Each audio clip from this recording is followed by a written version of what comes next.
राम देखहु राम ही नयन भरी तजीरिषा मधुको लखन रोष पावक प्रबल जानि सलभ जन हो। सियावर रामचंद्र की जय। ईर्षा घमंड और क्रोध छोड़कर नेत्र भरकर श्री रामचंद्र जी की छवि को देख लो। लक्ष्मण के क्रोध को प्रबल अग्नि जानकर उसमें पतंगे मत बनो। बैन ते बलि जिम चह कागू जिम ससु चह नागे अर भागू जिम चह कौशल अकारण कोही सब संपदा चह श्रवद्रोही। जैसे गरुड़ का भाग कौआ चाहे, सिंह का भाग खरगोश चाहे, बिना कारण ही क्रोध करने वाला अपनी कुशल चाहे, शिव जी के विरोध करने वाला सब प्रकार की संपत्ति चाहे। लोभी लोलुप कल कीरत चहई अकल अकलंकता की कामी लहई। हरिपद विमुख परम गति चाह तस तुम्हारे लालच नर नाहा। लोभी लालची सुंदर कीर्ति चाहे, कामी मनुष्य निष्कलंकता चाहे तो क्या वो पा सकता है। और जैसे श्री हरि के चरणों से विमुख मनुष्य परम गति मोक्ष चाहे। हे राजाओ, सीता के लिए तुम्हारा लालच भी वैसा ही व्यर्थ है। श्री राम। कोलाहल सुन सी सकानी सखी लवाए गई जहरानी। राम सुभाए चले गुरु पाही सिय स्नेह बरनत मन माही। कोलाहल सुनकर सीता जी संकित हो गईं। तब सखियां उन्हें वहाँ ले गईं जहाँ रानी सीता जी की माता थीं। श्री रामचंद्र जी मन में सीता जी के प्रेम का बखान करते हुए स्वाभाविक चाल से गुरु जी के पास चले। श्री राम।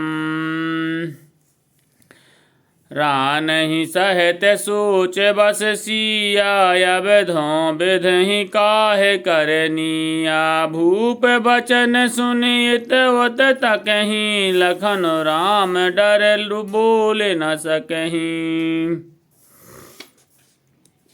श्री राम। अरे रानियों सहित सीता जी दुष्ट राजाओं के दुर्वचन सुनकर सोच के बस हैं कि न जाने विधाता अब क्या करने वाला है। राजाओं के वचन सुनकर लक्ष्मण जी इधर उधर ताकते हैं, किंतु श्री रामचंद्र जी के डर से कुछ बोल नहीं सकते। आरुण नयन भ्रकुटी कुटले चितवत नृपहि सकू।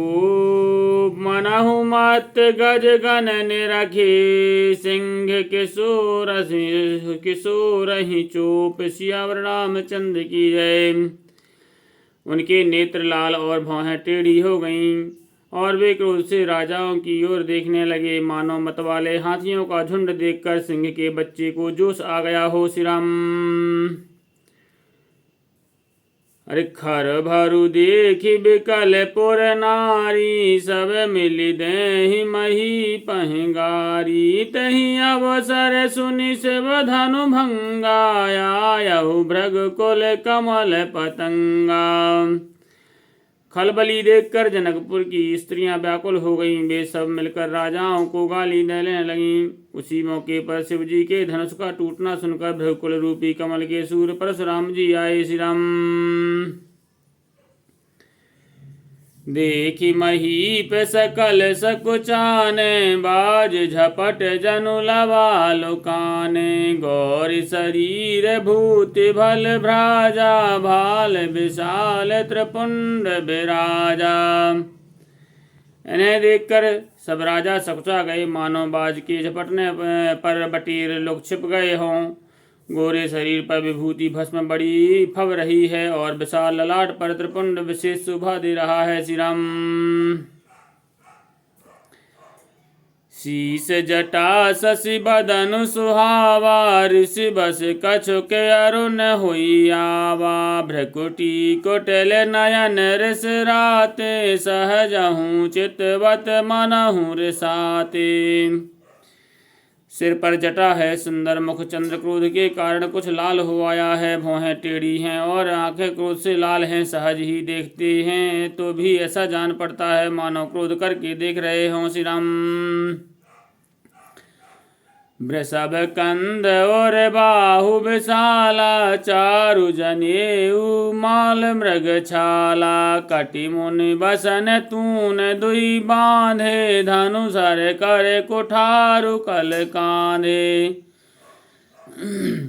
बैल के समान ऊंची और पुष्ट कंधे हैं, छाती और भुजाएं विशाल हैं। सुंदर यज्ञोपवीत धारण किए, माला पहने और मृग चर्म लिए हैं। कमर में मुनियों का वस्त्र बगलकल और दो तरकस बांधे हुए हैं। हाथ में धनुष बाण और सुंदर कंधे पर फरसा धारण किए हैं। शांत वेश करनी कठन, बरन न जाय स्वरूप। धरि मुनि तनु जन वीर रस, आयहु जहाँ सब भूप। सियावर रामचंद्र की जय। शांत वेश है परंतु करनी बहुत कठोर है, स्वरूप का वर्णन नहीं किया जा सकता। मानो वीर रस कही मुनि का शरीर धारण करके वहाँ सब राजा लोग हैं, वहाँ आ गया हो श्री राम। देखत भृगुपति बेश कराला, उठे सकल भय बिकल भुआला। पितु समेत कहीं कहीं निज नामा, लगे करन सब दंड प्रणामा। परशुराम जी का भयानक वेश देखकर सब राजा भय से व्याकुल हो उठ खड़े हुए और पिता सहित अपना नाम कहकर सब दंडवत प्रणाम करने लगे। जहीं सुभाए चित वहीं हित जानी, सो जानई जनु आए खुटानी। जनक बहुरी आई सिरुनावासी, बुलाए प्रणाम करावा। परशुराम जी हित समझकर भी सहज ही जिसकी ओर देख लेते हैं वह समझता है मानो मेरी आयु पूरी हो गई। फिर जनक जी ने आकर सिर नवाया और सीता जी को बुलाकर प्रणाम कराया। आशीष दीन सखी हर सानी, निज समाज ले गई सयानी। विश्वामित्र मिले पुनि आई, पद सरोज मेले दो भाई। परशुराम जी ने सीता जी को आशीर्वाद दिया। सखियां हर्षित हुईं और वहां अब अधिक देर ठहरना ठीक ना समझकर वे सयानी सखियां उनकी अपनी मंडली में ले गईं। फिर विश्वामित्र जी आकर मिले और दोनों भाइयों को उनके चरण कमलों पर गिराया। श्री राम। राम लखन दशरथ के ढोटा, दीन आशीष देख भल जोटा। राम ही चितय रहे थकी लोचन, रूप अपार मार मद मोचन। विश्वामित्र जी ने कहा, हे राम और लक्ष्मण राजा दशरथ के पुत्र हैं। उनकी सुंदर जोड़ी देखकर परशुराम जी ने आशीर्वाद दिया। कामदेव को भी मद को छुड़ाने वाले श्री रामचंद्र जी के अपार रूप को देखकर उनके नेत्र थकित स्तंभित हो गए। श्री राम।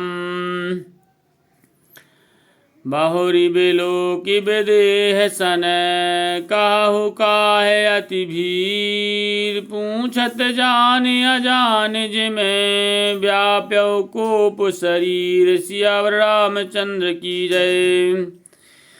फिर सब देख कर जानते हुए भी अनजान की तरह जनक जी से पूछते हैं कि कहो यह बड़ी भारी भीड़ कैसी है। उनके शरीर में क्रोध छा गया। बोलो सियावर रामचंद्र की जय। पवन सुत हनुमान की जय। गोसाई तुलसीदास की जय।